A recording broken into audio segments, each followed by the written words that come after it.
आपके इमोशंस आपको इस हद तक डोमिनेट करते हैं कि आप सोच भी नहीं सकते। आप जब गुस्से में हो, दुखी हो या जिस भी किसी इमोशन को आप फील कर रहे हो, उस टाइम पे आप वही देखते हैं जो आप देखना चाहते हैं। तो कहीं ना कहीं आपके इमोशंस आपके डिसीज़न मेकिंग को बहुत इफ़ेक्ट करते हैं। तो ज़रूरी ये है कि आप इनके आगे देख पाएँ, लॉजिक बेस्ड, फैक्ट बेस्ड या रैशनल डिसीजंस ले पाएँ। इसी चीज़ को एक्सप्लेन करने के लिए 5 बायसेस बताए हैं हमारी थिंकिंग के रॉबर्ट ग्रीन ने अपनी book The Laws of Human Nature में।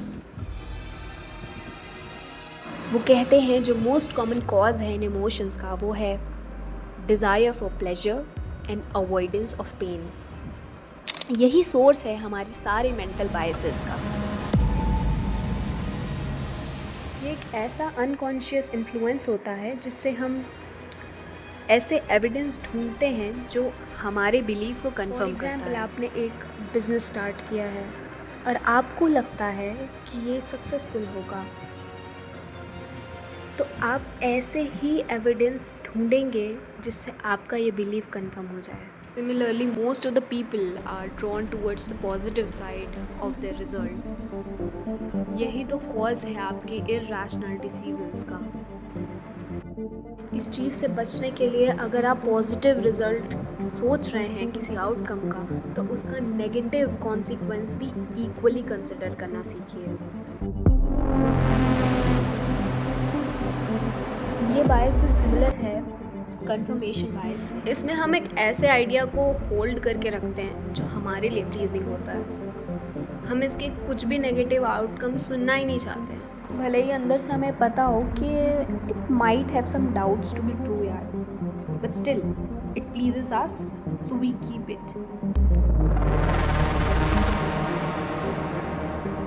एक नेचुरल ह्यूमन टेंडेंसी है कि हमने कोई गलती की है तो हम उससे लेसन तो सीखना चाहते हैं, but we don't like to look too closely at what we did. तो गलती करने के लिए एक नेचुरल रिस्पॉन्स होता है ब्लेम कर देना। किसी को भी ब्लेम कर दो, सर्कमस्टेंसेस को ब्लेम कर दो, अपने फॉर्चून को ब्लेम कर दो। इट इज़ बिकॉज पेनफुल होता है हमें हमारे मिस्टेक्स को देखना, क्योंकि it hurts our ego। ये इस टाइप का बायस है that we don't see people as they are but as they appear।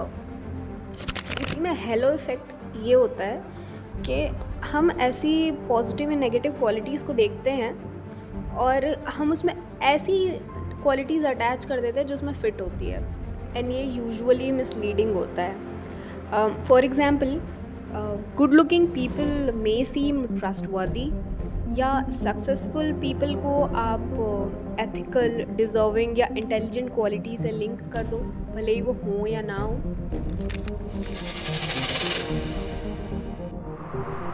C we are social animals और हमको फीलिंग ऑफ आइसोलेशन या डिफरेंट फ्रॉम द ग्रुप रहना बहुत टेरिफाइंग लगता है।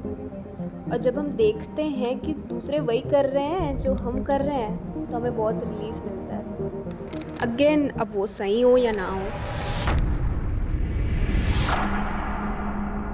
सुपीरियॉरिटी बायसेस के लिए कुछ ऐसे सेंटेंसेस हैं। मैं अलग हूँ यार, मैं ज़्यादा प्रैक्टिकल हूँ लोगों से, यार मैं ज़्यादा एथिकल हूँ लोगों से। ये सारे एग्जाम्पल्स है सुपीरियॉरिटी बायस के लिए। ये कहता है कि हम अपने फॉल्ट्स, अपनी इरेशनैलिटीज़ नहीं देख सकते हैं। We feel a tremendous pull to imagine ourselves as rational, decent and ethical etcetera. But this point is to be noted that rationality is not natural or a person born with. It is achieved from awareness and effort, and it need to go through a maturation process। समय के साथ धीरे धीरे आप जैसे mature होगे, आप उतने रैशनल होते जाओगे। Don't forget to comment down कि कितने बायसेस आपने अपने अंदर नोटिस किए। Thank you.